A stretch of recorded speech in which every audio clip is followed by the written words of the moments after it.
Welcome to Digital Divinity School of Ministry. My name is Jared Lewis, and we have a fantastic show prepared for you today. We're going to talk about the topic of Activism 101. We have a phenomenal guest who has a wealth of information, who is an excellent example to the youth and to the upcoming and uprising generation in this nation. And then finally, we're going to share some interactive comments and posts that were shared online. So get ready for a great show. I want you to enjoy yourself. Do me a favor, share this with somebody, whether it be Facebook, whether it be our website, jaredlewis.com, but also our YouTube channel. We're going live. Get ready. Activism 101. Free ministry classes, preaching online, multimedia ministry, grief and bereavement, the work of a worship leader, learning legal advice, 24 hours, 7 days a week, video on demand. Learn from professionals providing practical wisdom and strategies to help you excel. Take a moment, connect with us.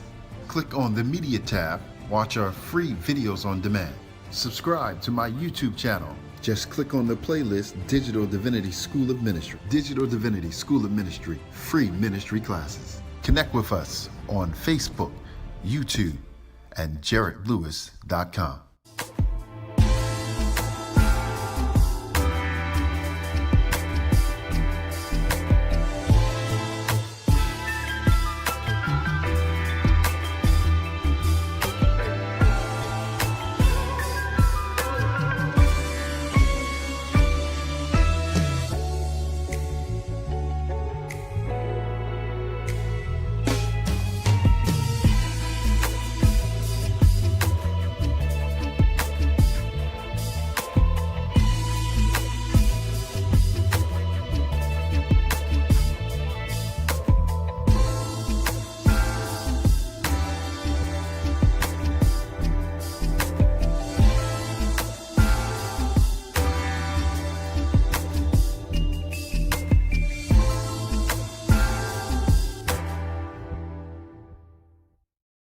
Introducing Magnify Advertising, bringing awareness to your brand online. And it's gonna be good exposure for reasonable rates.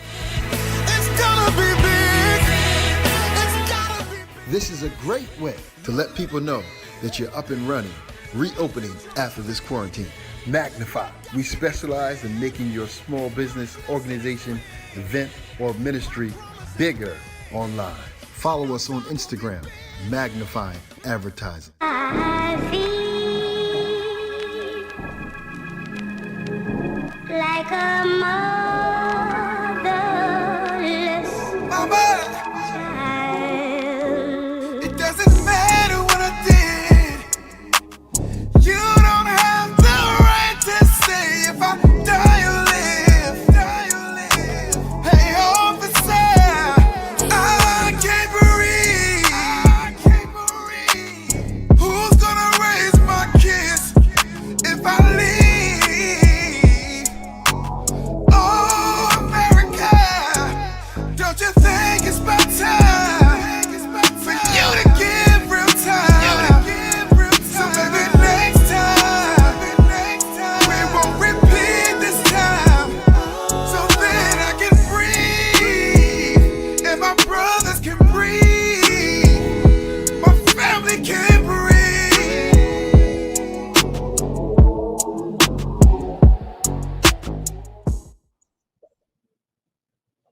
Thank you for joining us on today. I'm really excited to share with our guest on today. He's a phenomenal young man who has a lifelong commitment to serving those as it relates to social justice and equality. He's even privileged to work with President Obama on a special initiative. He is one of the special assistants to our Reverend Al Sharpton. It is my joy to introduce Reverend Stephan Marshall. Welcome.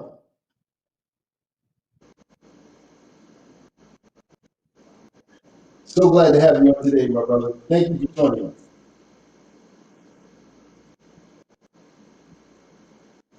I believe as we begin, and I know many Caucasian, white, Hispanic, multicultural individuals Greetings, and man. Happy to organizations. be here. Really into the conversation. Awesome. There are many individuals who believe in equality, whether it be Caucasian, Hispanic, businessmen, professors, believe in equality and justice. What would you say to individuals who are trying to learn and understand the importance of activism? Well, I would say that's an incredible question. I would say the first thing you would have to do if you were to embark on anything, in particular activism, is learn the history in which those who before you were active in. There's no culture on the planet that would allow those who are in the generation of now to speak from an ignorant place. Our Jewish brothers and sisters train up and raise their children who are going to receive the ark or the baton, but they are well prepared. And I would advise all activists or future activists or those who want to now rise up in this time to encourage you to do so, but take the necessary time to study those before you. Therefore, you can get the blueprint and to make sure that you're not actually functioning against what so many of us or so many before us have died for, fighting for, to give you the right to do what you do now or you inspire to do in the future. So the history of what we do and of our people is imperative for those who want to be now in this generation to rise up. Thank you. Thank you for sharing that information. That segues right into our next question.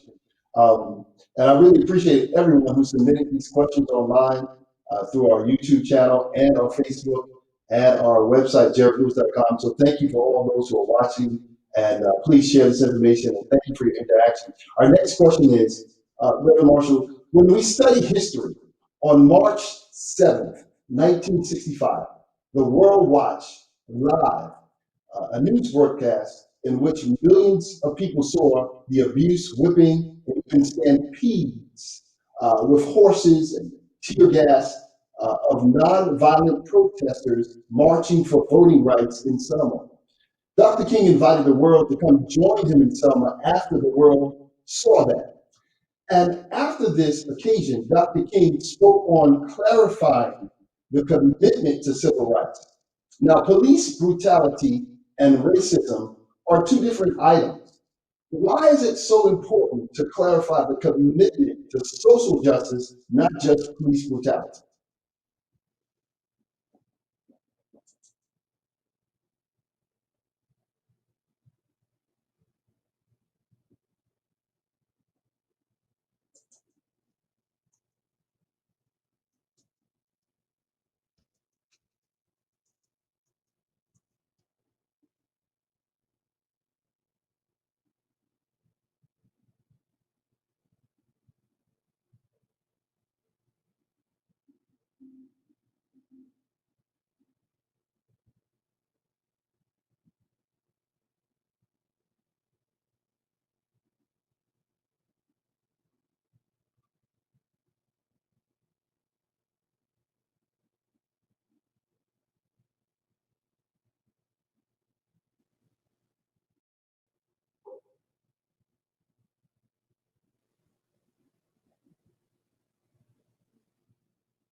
Thank you for sharing that, Reverend Marshall. We kindly appreciate your input and your insight regarding that. Certainly, we feel that you have a wealth of information, and we thank you for all those who are uh, leaving the comments online, who are submitting the questions. We kindly appreciate it. Thank you. These are some wonderful questions. I think our next question revolved around. I tell you what we'll do. We're going to come back in and plug in with Reverend Marshall. But at this point, let's do this. If we can just bring up some of the comments that we've seen online, and then we're going to reconnect with Reverend Marshall and just elaborate on 2 or 3 more questions. So let's possibly share some of the comments that were submitted online. Perhaps we can bring those up and just review some of those comments. Okay, the first comment that was sent in was this comment was submitted, and I thought it was a wonderful comment. It said that globally, protests against racial inequality sparked by the police killing of George Floyd are taking place all over the world. Rallies and memorials have been held in cities, of course, Europe, as well as Mexico, Canada, Brazil, Australia, and New Zealand. And we can attest that this has been a global impact. We are fortunate to live in this time. These are exciting times, but we must understand that the influences that we project are not just for our communities, but they're also examples of the world. I think it's an obvious statement that we are in a powerful and an important time. And as the world observes us, we need to commit to having the ability to show a great example. I think the next comment that we have here, we're going to bring up, was another wonderful comment. And let's bring up that comment. Thank you for your interaction online. This comment was about a person who had the reconsidering of a rethought. And they say that maybe I need to look at this from a different perspective. Maybe I don't know what it's like to be Black in America. Maybe, just maybe, I have been taught wrong. There is still so much work to be done. Keep protesting. The really difficult public and private conversations are happening around race. I think it's so important that we also do that. I think that we continue to have dialogues. We continue to engage and encourage individuals to have these difficult conversations. Because number one, we want to do the change that we want people to see. And number two, change is possible. If we take the time to encourage and to motivate other individuals in a very precautious but intentional way, I think that we can allow individuals to transform, but also have a broader perspective. Historically, we have seen that. Even today, we're in the midst of transformation from leadership, but also from government, society, and even our religious society and religious sector as it relates to ministry to God's people. I think the last comment that we have here is a very interesting comment. This comment said, the internal battles exploding within organizations over issues that have been simmering or ignored for a long time. Some organizations will end as a result, others will be forever changed or replaced with something stronger or fairer. And I can attest to that. I had a few colleagues, a few individuals who are serving in corporate America, even had a coach approached by his president, college coach, explained to me that his president of his school came and wanted to have a sit down talk with him as it relates to the importance of addressing issues that may have been ignored. And a cultural competency is so important in all areas. In order to serve others and to learn from others, you must take time to respect others. And I must concur with this at this time. So what we're going to do here, we're going to go to a quick video real quick, and then we'll come back and chime in with Reverend Marshall and address some of these wonderful questions that have been submitted. Thank you so much. How do you define what sacrifice is? To me, sacrifice is going beyond your wants and truly looking at what you really need. Don't underestimate the true sacrifices you must make in order to be successful. What do you need to sacrifice in order to be successful? Consider Jared Lewis as a speaker for your next event. Buy a new book, It Starts by Serving, or find out about our strategic personal coaching session. I pray that you were blessed by this broadcast on today. Consider making a financial contribution or donation to our TV program.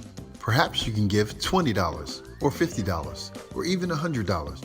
We are empowering lives with the gospel of Jesus Christ. There are two ways you can make a financial contribution: by Cash App or mailing in your offering. For Cash App, $JERITT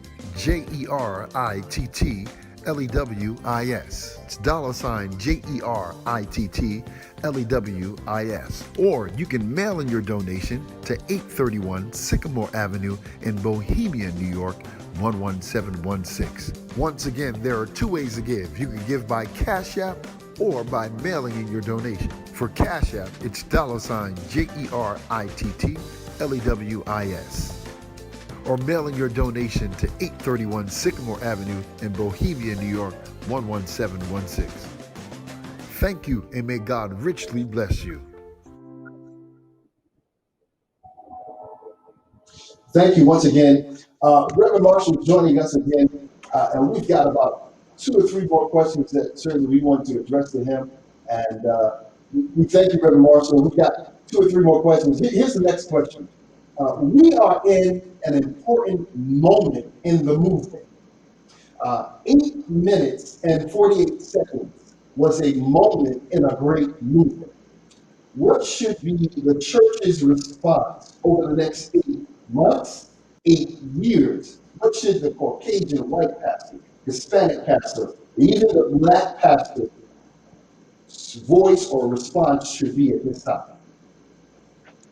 I think, first of all, the church has always been the epicenter or the launching pad for any movement, whether it be civil rights, whether it be our brothers and sisters from the LGBT community. Religious leaders have always stood up to assert their right to exist equally as people of a different persuasion, but they are still human, and so we applaud that movement as well. I think the church at this point, first of all, if I can back up, I've been hearing all over social media in circles that I'm privy to that young people are not coming back to church post-pandemic because, and so there's many reasons why people say that. I think the first one is that some of our churches have the inability to evolve into the times that we're in. And I think it's an error to say that those who are on the streets marching, demanding that we get equality for our people, are not coming back to church. However, I do think and I do believe that our young people are not going to come to a church and sit in a pew where they're not getting this liberation gospel. And so I think that pastors, churches must incorporate liberation into the fiber of their church if they haven't been doing it. That's the only way I believe we're going to really grab and hold the young people to the faith. Right now, our churches are on the street. In New York City, you have marches all over the place in every borough. I've visited some of them, participated in a lot of them, and our church members are on the street. How is the pastor going to now bring those back and not give them a real infant of faith, hope, and instruction from a religious standpoint to give them power to speak truth to power? Again, I do not believe that they're going to come back and sit into a sanctuary where the gospel of liberation is not taught or preached. And so the churches need the main obligation right now is to speak truth to power, uncut, raw. That way our people are getting something tangible to go and fight the injustices that they have to fight in the world. Thank you. One of the wonderful questions I saw submitted online as it relates to our Activism 101. And thank you everyone for submitting these questions. Please share on Facebook, on our YouTube channel, but also on DerekLewis.com. Please share your information. I believe Reverend Marshall is a phenomenal young man who definitely can encourage some of your young people, but also give some reason and rationale because he's well astute, he's an example, and he's serving loyally to his organization, which we're going to talk about in a few moments. But Reverend Marshall, one of the wonderful questions that was submitted was, if this were a class on activism, what percentage of the grade would deal with legislation? We see a remarkable amount of demonstrations, but share with us what you have learned about being persistent until we see legislation. I think, again, I mean, whoever posed these questions are brilliant. These are really the solutions that people don't understand. It's easy for us to go and flood the streets, civil disobedience, lay out, demand whatever we want to demand, but the marching against are not out there with us. And so the question about the grade on legislation, I would say that this was a percentage would be 9%. If you have any demonstration without legislation, you're just taking a walk, exercise, in time. And so it has to eat a box and you've done nothing. Demonstration without legislation is like a hamster on a wheel. You're just doing something. You even make the news, people even know your name. But Dr. King was famed not only for the I Have a Dream speech, but he secured voter rights. He secured the civil things beyond any march that he ever led.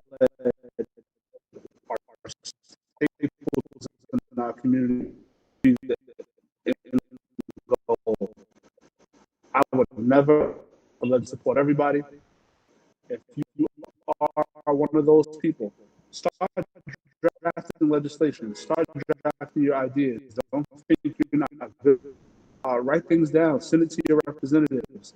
Don't be afraid to actually put down what you know is right and publish it and make sure that the powers that be that hear your voice. Don't think somebody else is going to speak for you. The person that you're looking for to do it is the person that you exist with every day.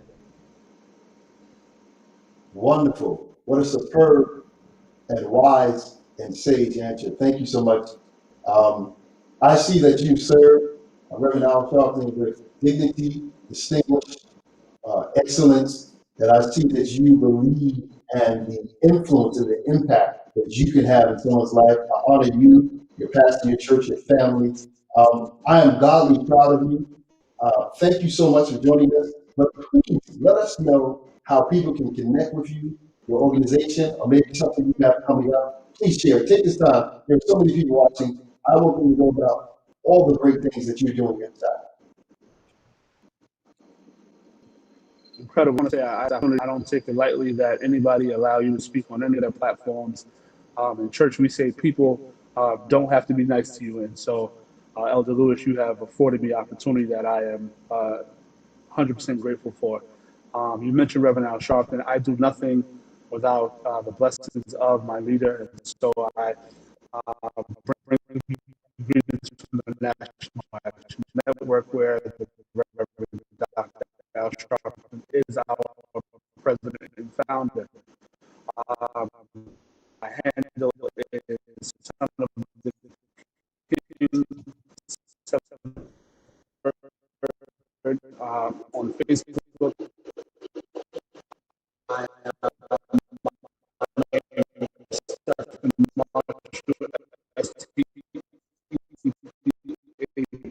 Of the March Washington, where people see August 28th.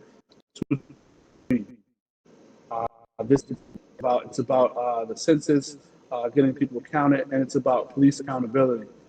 Again, all the demonstration without legislation won't matter. So we're going to take hundreds of thousands of people with the respect of social distancing to the Lincoln Memorial, and we're going to demand that, like exactly what Dr. King said, for us to get a check, and now it's time for them to pay without having insufficient funds. And so I would invite everybody to join us. You can visit www.nationalactionnetwork.net or call 877-626-4651 toll free. You can find a bus in your area and or organize a bus. We need you to be there. Everybody, Muslims, Hindus, anybody that believes in human rights, civil rights for all people, you need to be in DC August 28th. Get on the bus, get into action. Thank you, Reverend Marshall. I actually was on a call with 30 Afro-American entrepreneurs on last Friday. A host of them are from Long Island, and they were excited about mobilizing, coming together. It's also going to be a time of healing, a time of empowerment. And so I want you to know that we have many people who are galvanizing and coming together. And I want to let you know you have our full support in everything that you do. And I want to commend you for the great cause, because it is a sacrifice for not only our generation, but for our children and their children, as we've learned before. So thank you, Reverend Marshall. God bless you. And we'll be talking with you soon. On the screen, you see the flyer for the march coming up August the 28th there in Washington, D.C. We're making history, and I'm glad to be a part of it with you. God bless you, my brother. May God be with you and keep up the great work. Likewise, be well. Thank you. All right, as we close today, I want to say thank you, everyone, for joining us. It has been a remarkable show. I believe we've got a great foundation for Activism 101. Thank you to our technician, Mr. Al Garvin, who's doing a wonderful job, and to Reverend Stephen Marshall, who is serving at an extraordinary level at these very important times. I want to say, I pray God's blessings be upon you. Please share this show with someone, maybe a young person who wants to learn about the importance of the time. And we come from many different areas. We come from many different experiences. But remember, where there's unity, there is strength. I want to leave you with these words: strategize with the power of God. Have a blessed day.